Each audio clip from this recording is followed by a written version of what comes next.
Hello, all, and welcome to this special report for Stage Door Live. And I am delighted to be joined by Pamela McQueen from the New Theatre. Pamela, how are you keeping? Good, yeah. Busy enough, but good.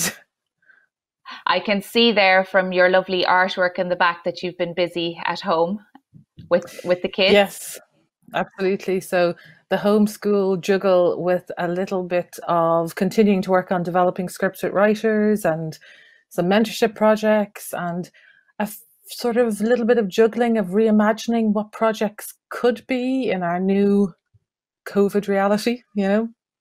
Yes, that's fantastic. And Pamela, as you mentioned there, in addition to your freelance work, you are a dramaturg at the New Theatre, a theatre whose mission it is to support the development of emerging and established writers, which it has been doing now for over 2 decades. Pamela, could you tell us a little bit about what makes the New Theatre unique in the theatre sector in Ireland? Yeah, I mean, I suppose unique is sort of a kind of consideration of where we exist in the kind of ecology of Irish theatre, if you see what I mean. So we'd be aware of working with playwrights and trying to kind of, particularly emerging playwrights, trying to help them, support them as they enter their career paths through their first productions, their early productions. And I suppose one of the things that we think a lot about in terms of less our uniqueness, but more our place in the ecology of Irish theatre. So we like to work with as many people as possible. So, for example, with the Seen and Heard Festival, which is a wonderful development of new work festival that's run by Caoimhe Connolly and Cliona Dukes down in Seen and Heard, we would regularly kind of keep contact with them, and then we would support new writers coming out of that festival to develop their short piece, which is usually about 10-15 minutes, into a full-length play of an hour or more to have what is often their first full professional stage production. So, for example, last year we did a production called Gone by Annie Keegan, which came through that route to us. So from a 15-minute piece, I would have worked with Annie and developed an expanded draft, then done notes and a table read with actors, and then I went through a further drafting process, and it became a very, very funny play that ran with us very successfully to good audiences about the alternative imagining of the life of Maud Gonne. And then for Annie, that meant that it was great because, yeah, really interesting topic. She had a platform then for her first production where she could invite theatre industry professionals. So I know that one of my colleagues, Rebecca Mayers from The Lyric in Belfast, came to see that show. And subsequently, Annie applied for and became part of the new playwrights programme in Belfast at The Lyric, and is now currently on the working with Druid as a developing artist as well down in Galway. So yeah, the New Theatre looks at itself, as a unique producing house, but also a way for writers to connect with the wider ecology of Irish theatre. And we've, platforms of both production and development. So we co-produce with people where we support them to get their plays to the stage.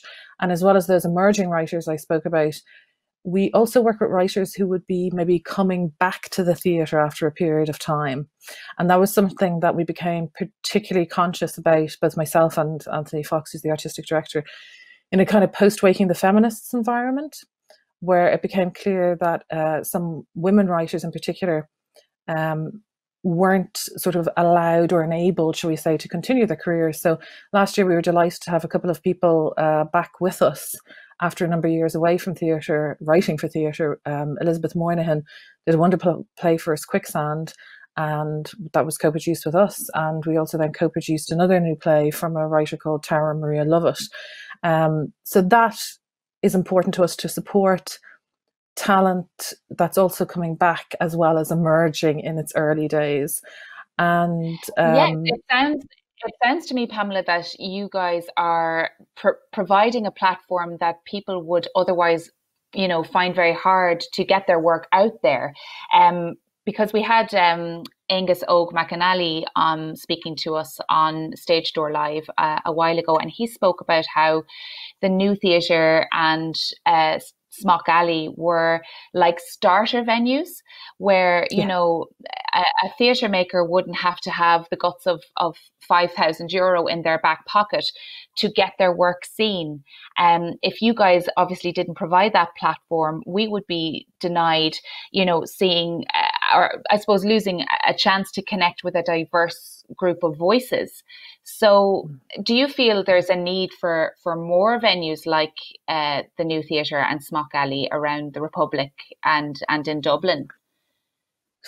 I mean, yes, definitely. There is a need for support of our emerging artists and new work coming through. There's, you know, putting together a play, any play, but particularly a new play where you're also developing the script simultaneously, is a complex engagement with, you know, a lot of a wide collaborative team. And so those venues need to be there, but they also need to be financially supported to actually enable the production of that work, you know? So one of the things that the New Theatre does is it's incredibly economical, you know?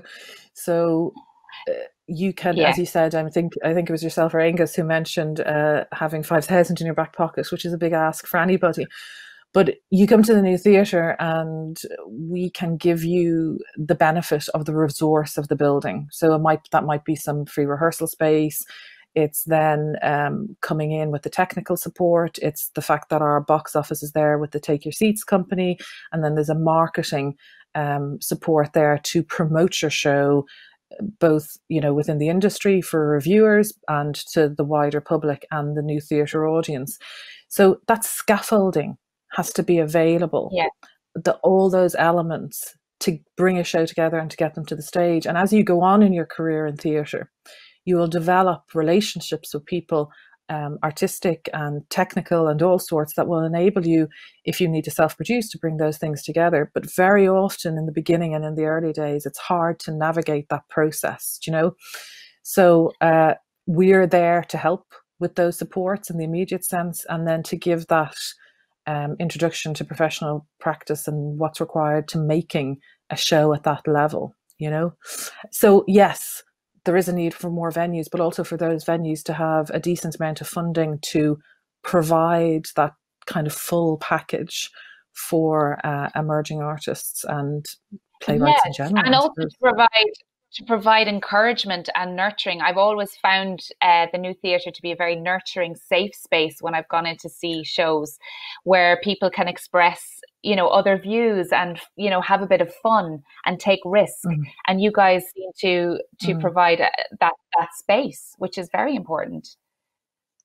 Yeah, absolutely. And taking risk, as you say, is important, because when you are a writer finding your voice, you know, 1, 2, 3 plays in, whatever it is, you have to take risks to discover the type and the aesthetic of the theatre that you want to make, that will be your voice, you know?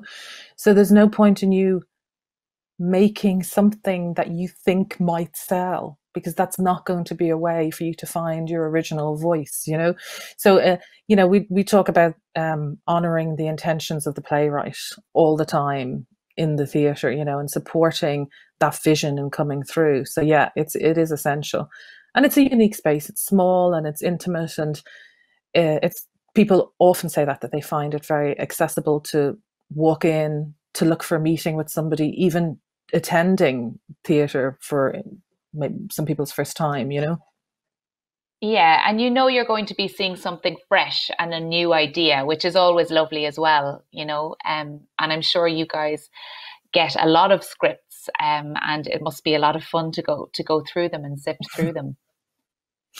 Yeah, I mean, one key piece that we do every year is called the New Play Reading Week. So what we do is we do an open call, and we advertise it widely and invite anybody to submit a script to the theatre.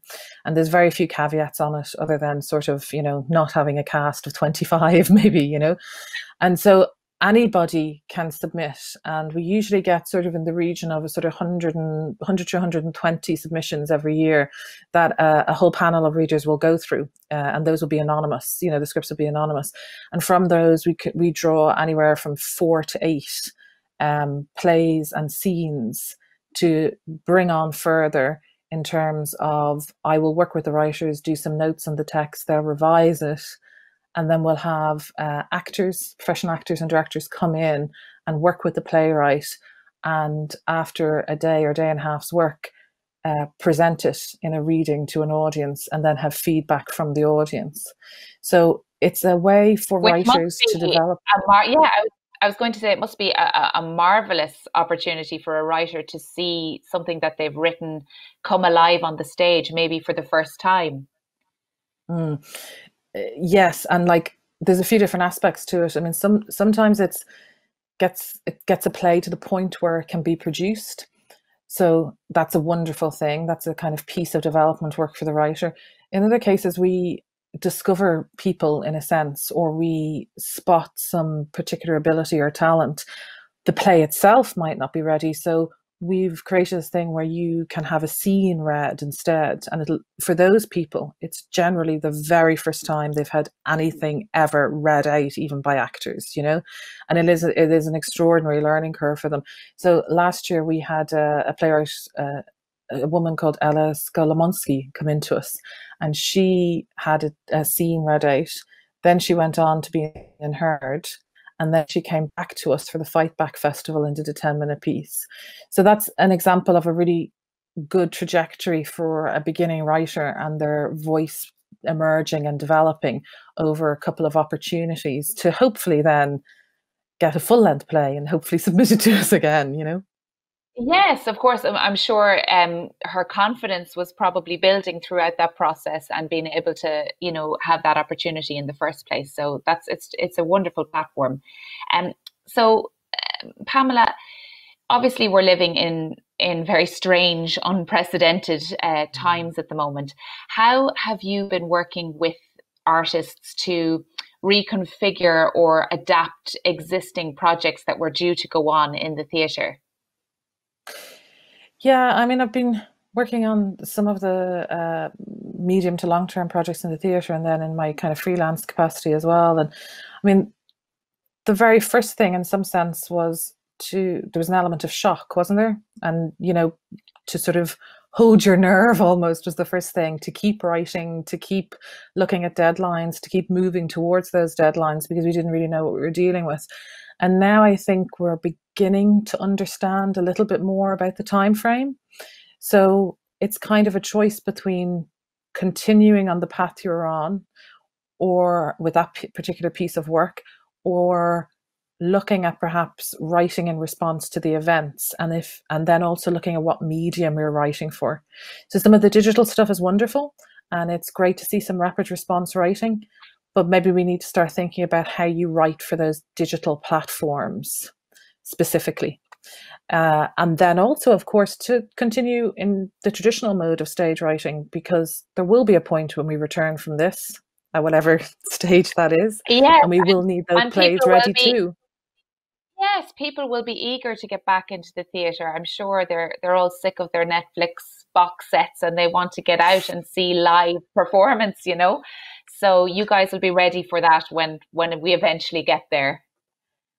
Yeah, absolutely. I mean, in terms of the new theatre, there's a whole slate of work that hasn't been able to go on stage since March, you know. So there's a couple of plays like literally ready to go.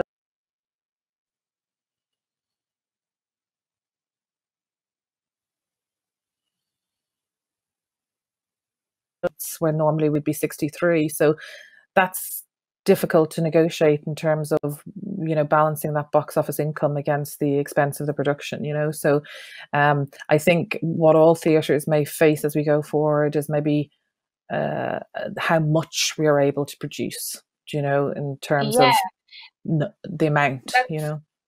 that's yeah, an interesting point that you're making there, Pamela, because obviously spaces are under threat now for, you know, of financial ruin, as it were.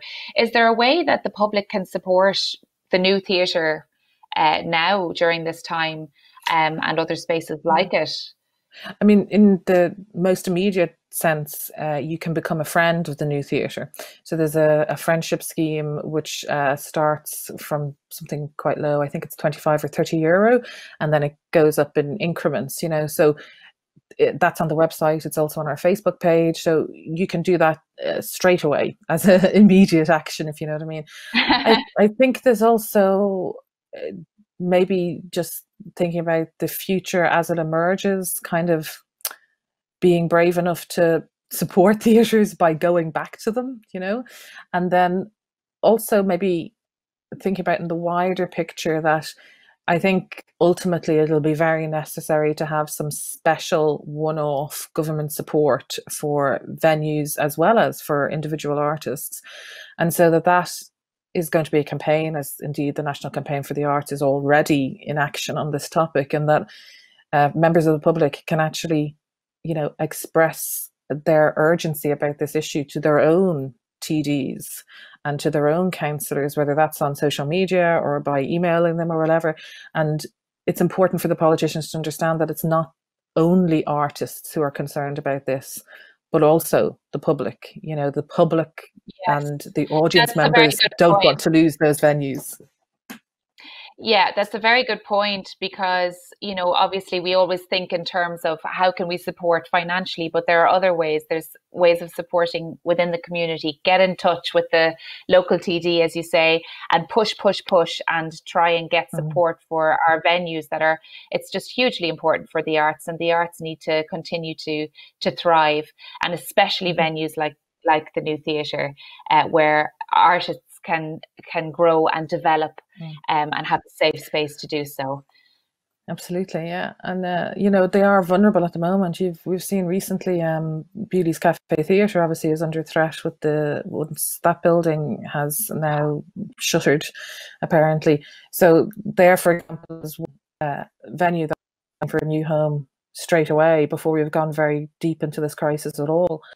And certainly in terms of Dublin, that's the only lunchtime venue. So that whole kind of audience is gone in a sense, or there's no service for that audience if Beauty's isn't there. And it's also equally important for many practitioners around the country who would come up to Beauty's with their shows. You know, it's a way to reach Dublin, reach national newspapers for reviewers. I mean, we have the same thing at the New Theatre. We'd sometimes bring in new plays from other counties who would deem it very important as writers for their careers to be able to access national press reviewing by coming to Dublin, you know. And of course, from our point of view, it allows us to see work from around the country, because touring is another thing that does regularly as a way of bringing Dublin writers out and around the country, and also generating box office income for the playwrights, you know. Yes. So Pamela, the New Theatre recently had the Fight Back project. Can you tell us just a little bit about that and the response that it had? Yeah, I think it was a great idea. It was Anthony's idea. Who came up with that, and he was working with Take Your Seats. And actually, the dramaturg who worked on that was Jessica Traynor, and it was a very much a rapid response to the moment, you know.